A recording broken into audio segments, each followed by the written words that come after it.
Hello, everybody. Trying to get all of our technology going, but I'm delighted to be with you today. We've got an ASL interpreter on her way, but she's just not quite in, so we will try and get her up as soon as we can. But I vote we start because then we can get to any questions that you may have. So I'm changing this. If you have any questions, feel free to enter them. You can put them into the chat and I will answer them. I may wait on some of them to see if they come up in the presentation naturally, but I'm excited to spend some time and talk about educator licensing in Utah, just the basics, the very basics. And the slides are all available for you at this bit.ly that I will put into the chat. So you can access these slides at a later date or if you want to follow along. My name is Malia Height, and I am the Executive Coordinator of Licensing at the Utah State Board of Education. And just to get to know me a little bit before we dive into the wild world of licensing, I am a former high school teacher and college professor and now work in policy and licensing. I have been at the state board for 6 years, 6.5 years, and really enjoy my work and enjoy helping educators figure out what it is they want to be when they grow up and then meet those professional goals and become a licensed teacher. This is a little bit about the things that are important to me outside of education. I have 6 kids and 3 grandkids and 3 different nationalities in my immediate family. We come in 3 different continents. I've got a daughter from Korea and then kids and a spouse from Ghana, Africa. And just some of the cutest babies I've ever seen. But I enjoy spending time with my family. So today we're going to talk about what is the educator licensing structure. What are the different pathways to get to the professional license, which we'll talk about, and then how can we, as the licensing staff at the USBE, help you to meet your goals to become licensed or solve any problems that you might have in the licensing process.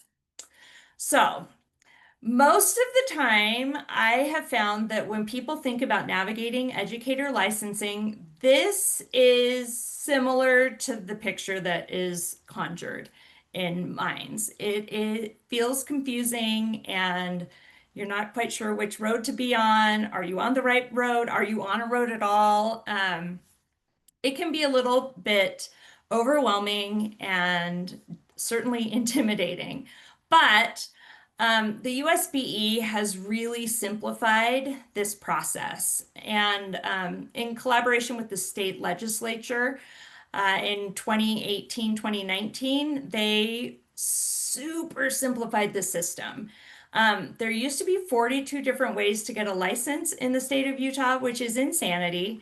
And it is now very simple as a 2-lane road. And so this is going to be our framework for today for licensing is a 2-lane road. Our simplified system has just 3 levels and 3 pathways to being qualified, and that's it, which is a lot simpler than trying to navigate all of the craziness that could be. Okay, so what is an educator license? So an educator license, a way to think about it is like thinking about a tree, and there's lots of different parts of a tree. Every educator in the state of Utah has only one educator license. This is not the way that it is in every state, but it's how it is in Utah. So you've got one trunk for your tree and one license in the state of Utah. You have many branches, and those are license areas, or officially the license area of concentration.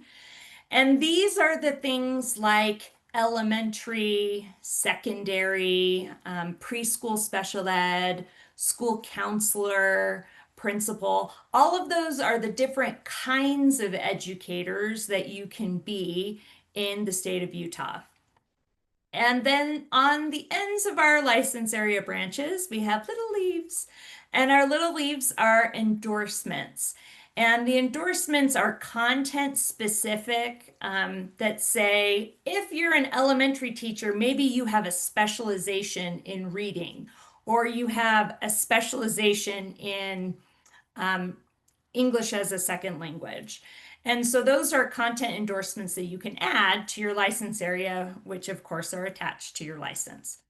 So these are the kinds of words that we're going to be using today to talk about licensing. So when I say licensing, it's all of these things that will qualify you to be an educator in Utah.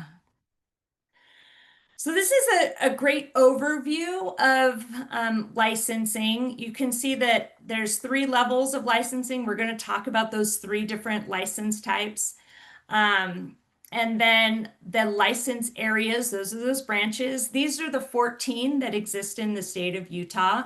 Only some of them are for teachers. Most of them are for other related service providers, like a school psychologist or a social worker that works in public ed. And then the endorsements. We have a lot of endorsements in Utah, those little leaves that we can attach to our branches. So the three license levels are professional, associate, and LEA specific. That's it. Those are the three licenses that exist in Utah. Professional is the highest level. That's the level that is maybe transferable to another state. That's when you've finished all of your preparation. And if you think of like traditional teacher preparation, professional is what you earn when you finished your program and finished all of your student teaching. So that's professional. Associate is on its way, and then the LEA specific is at the bottom. And we'll talk about each of these levels in a little more detail because they can be entry points to being a licensed teacher in Utah.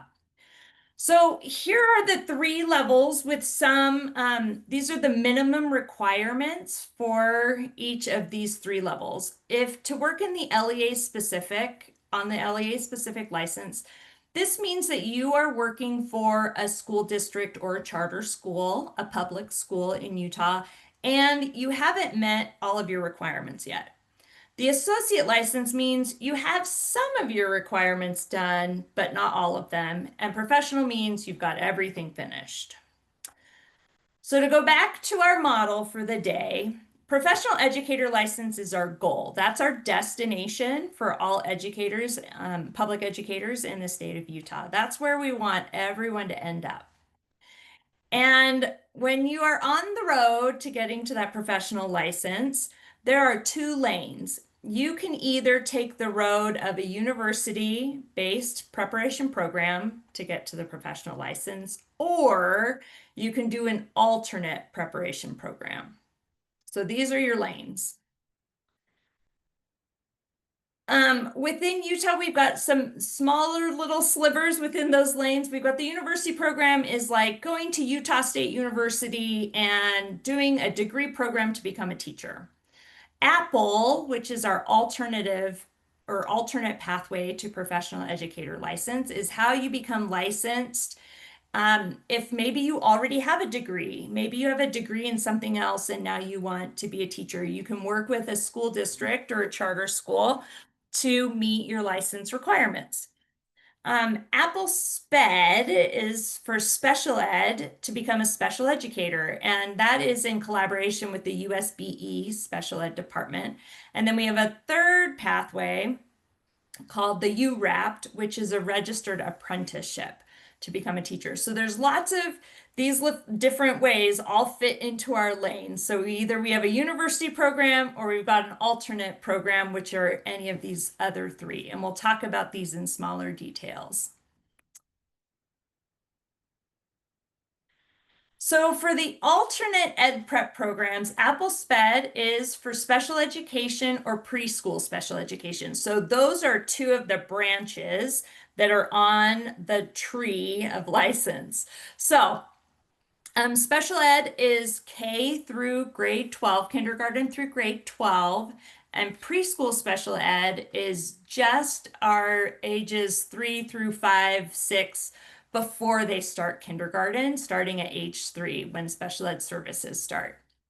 So Apple SPED, those are the two areas you can do. It's administered by USBE, so our Student Services Department in Special Education.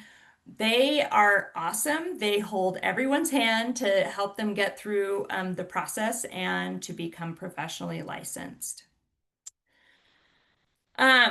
So that's one of the alternate prep programs.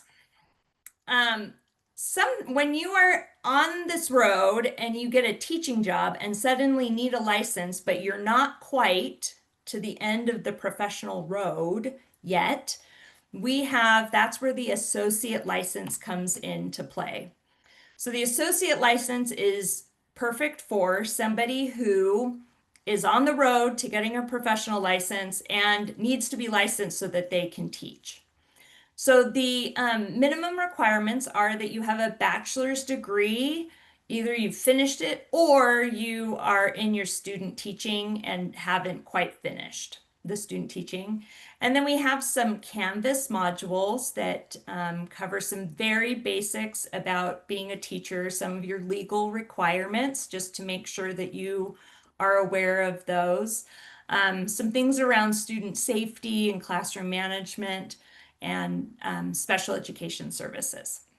So very basics. It usually takes only a couple hours for teacher candidates to get through those. And then you have to prove that you have content competency for some sort of specific license area. So if we're today, I'm going to talk in the world of teachers, since I think that's likely what most of you are interested in, is licensing for teachers.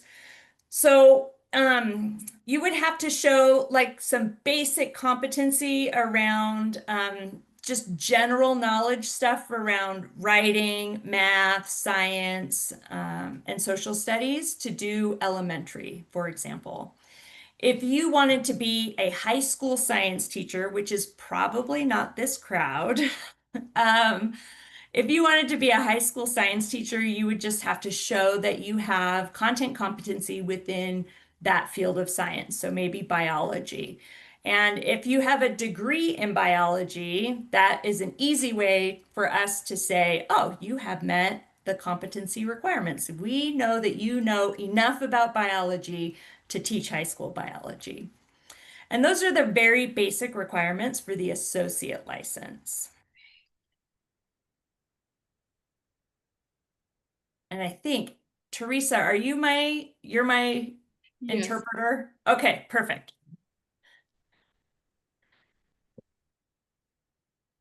Oh, good. So here are the content knowledge requirements. These are the ways that you can prove that you know whatever that content is. So we talked about a degree. So if you have a degree major, that's one way that you can prove that you know that content area. You can also take an exam.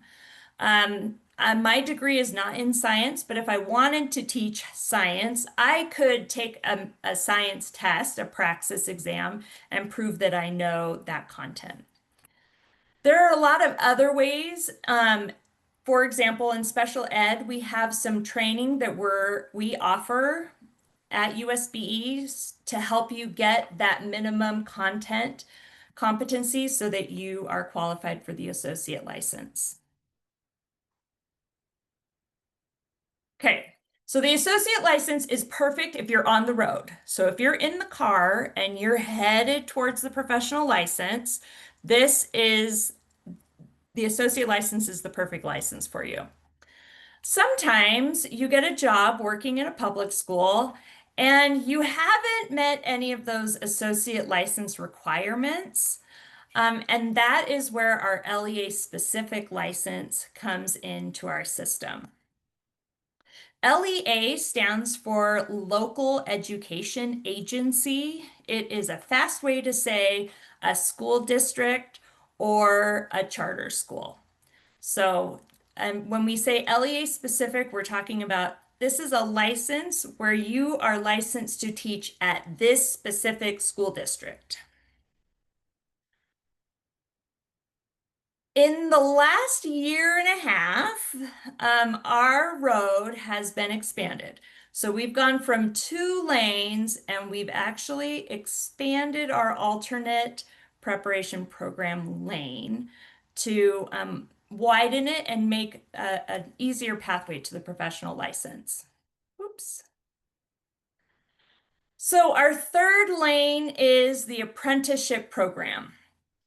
And we're going to talk about what does that mean? When we think of apprentices, I know I think of a couple different things when I think of apprentice.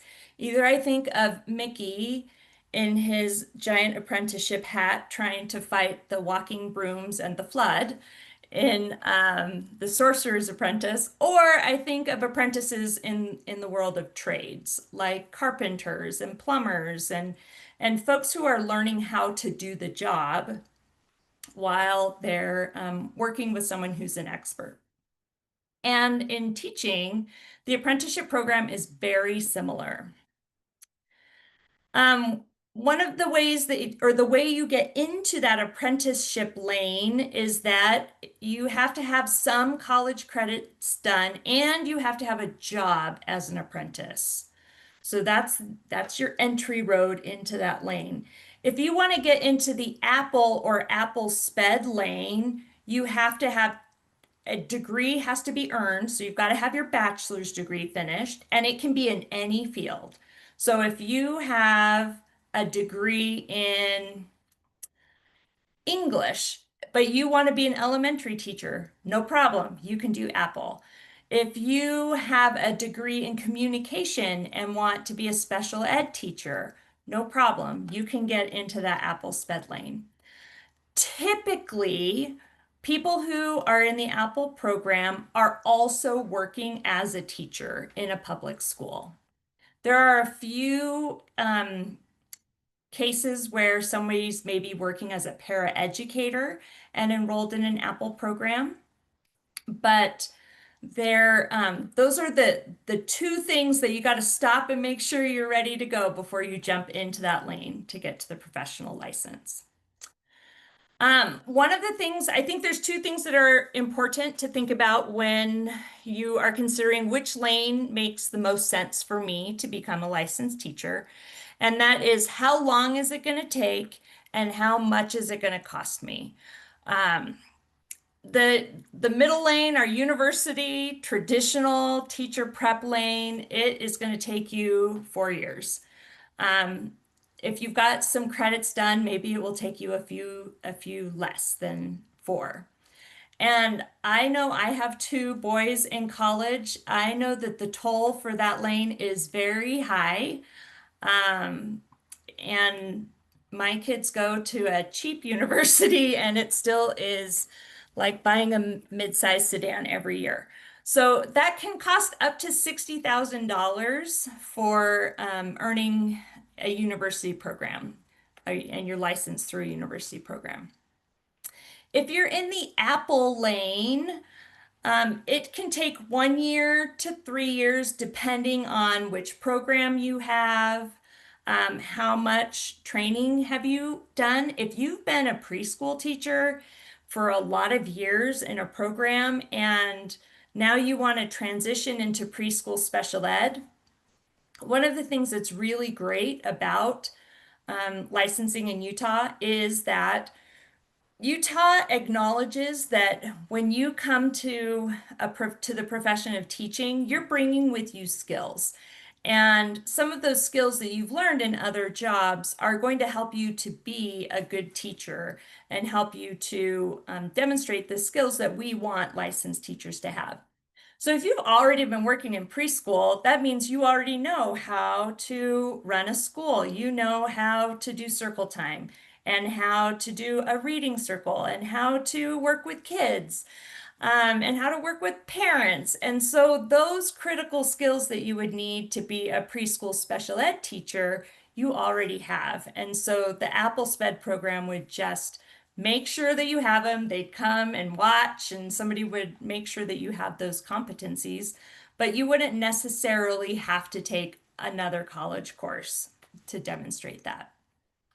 So that's one of the great things about Apple and Apple SPED is that it can be quite quick if you have a lot of experience or training, or it can take a couple years to slowly work through all of the requirements to become a licensed special ed teacher. The apprenticeship program, UWrapped, is that other lane on the outside, and it can take 1 to 3 years. Um, but one of the things that's really great right now is due to some federal grants and scholarships that are available, if you have a job in a public school as an apprentice, the toll is $0 to become a teacher, which is a much happier number than doing a full degree through university, or even doing the Apple program where you still might have to pay for a few classes, and there's not a lot of scholarships that will pay for that. So we'll talk about apprenticeship a little bit closer, but this is a new program that I'm pretty excited about. So this is the UWrapped. So just like any other apprenticeship that we might think about in one of the trades, for example, it is a paid program where you learn how to do the job while working. So you would be working in schools, in classrooms with a master teacher, meaning you would be in the classroom with the teacher's in charge, the teacher's doing the teaching, but you are learning and helping to support the teaching of those students. Your job as an apprentice is officially learning to become a teacher. That's your job as an apprentice. And that can be done in lots of ways. You might initially, when you first start, maybe you would be observing the teacher and watching her teach a lesson and watching how she interacts with students. Then maybe a little ways down the road, then perhaps you help with a small group to do a little bit of instruction with just a couple of students. Or maybe you do one part of a lesson to the whole class. And then maybe after you're comfortable doing those things, then maybe you're going to co-teach with another teacher. So there's you and the master teacher in the classroom at the same time. And then eventually, maybe you're just the teacher for the day, and the other master teacher who's in the classroom is supporting you while you teach the content for the day. So the job of the apprentice is to learn to be the teacher, and it is just like you would learn any other job. You start off with just the beginning basic skills, and as your learning and experience grow, then so does your competency and your responsibility within the job. While an apprentice completes the apprenticeship job, they are also completing university coursework to meet the degree requirements. So your on-the-job training is learning how to be a teacher in the classroom as an apprentice, and then you would do your university coursework to make sure you've got all of your general ed requirements and education requirements, etc. We're working with the universities right now to develop ways for apprentices to say, I've been working in this classroom for a while and I know how to do these things. Is there a way I can prove to you, university, that I already have done the learning and so that I can get the college credit without having to sit through all of the classes and learn what I've already learned? So we're working with the universities to find ways to allow apprentices to demonstrate their competency and earn credit for that competency that they've learned while working as an apprentice. So with this apprenticeship, there are some scholarships available. We have a grant through the U.S. Department of Labor that will pay for tuition and pay some of the salary or some of the wages of the apprentice. And we're working with lots of different school districts on the apprenticeship and having apprentices in their schools. I think we have 19 school districts and charter schools that have apprentices at their school. At the end of the apprenticeship, you would end the apprenticeship with the professional license and a degree. So that would be available to you. In this slide, there's a link to the UWrapped website, but if you just Google UWrapped, then the website will come up and you can learn more about the apprenticeship and learn about how you could possibly engage in a program like the apprenticeship to become a teacher. Okay, so this is where there's a ton of information. This is the licensing website. And you can see there's lots and lots of links here. But if you have never been a licensed teacher before, you want to probably focus on that first column, becoming a Utah educator. The last column on the far left is for school districts, so don't worry about that so much. But becoming a Utah educator, it will tell you exactly what it is that you would need to do to earn all of those professional license requirements or the LEA specific or the associate. It really is a great place to go to find out some more information about becoming a licensed teacher. One of the first things that you would have to do to become licensed is to establish a USIMS record. So Utah School Information Management System is called USIMS, and this is where you would request your background check for the state, you would complete your ethics review, and eventually down the road you would renew your educator license through this system.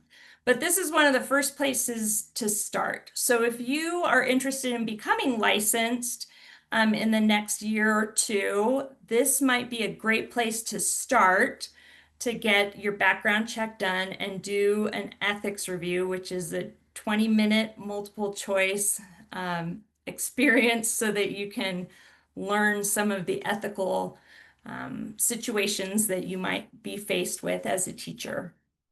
But this could be a great place to start if you want to get licensed. Okay, perfect. I've come to the end of the content that I have made for you. I have my email here. You are welcome to email me. You can also contact anyone on my staff and they will talk to you on the phone. You can set up a Teams meeting and meet with somebody to talk through what are the best options for you to become a teacher. And there is also the bit.ly for these slides so that you can access this information after this is over. And then I reserved a lot of time at the end on purpose. One, because it's the end of a day and it's been a very long day and your brains are buzzing with new information.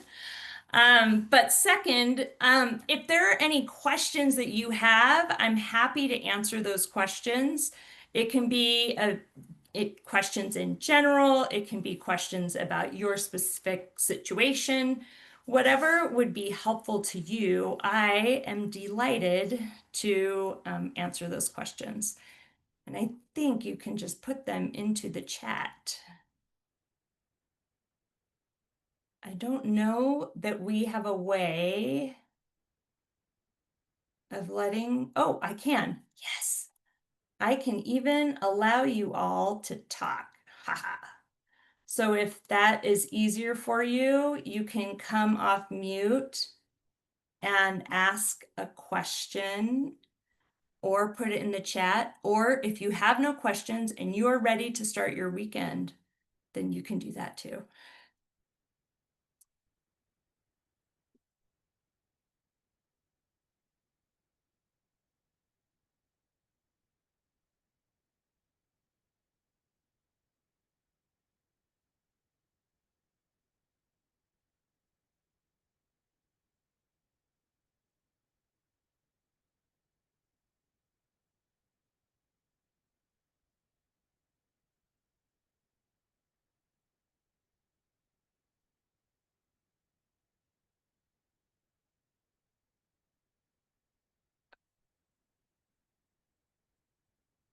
Well, I think we have no questions, but I will put my email in the chat. If you have any questions, feel free to reach out at any time. I will also put our phone number, and we are happy to help. And with that, I bid you all a happy Friday.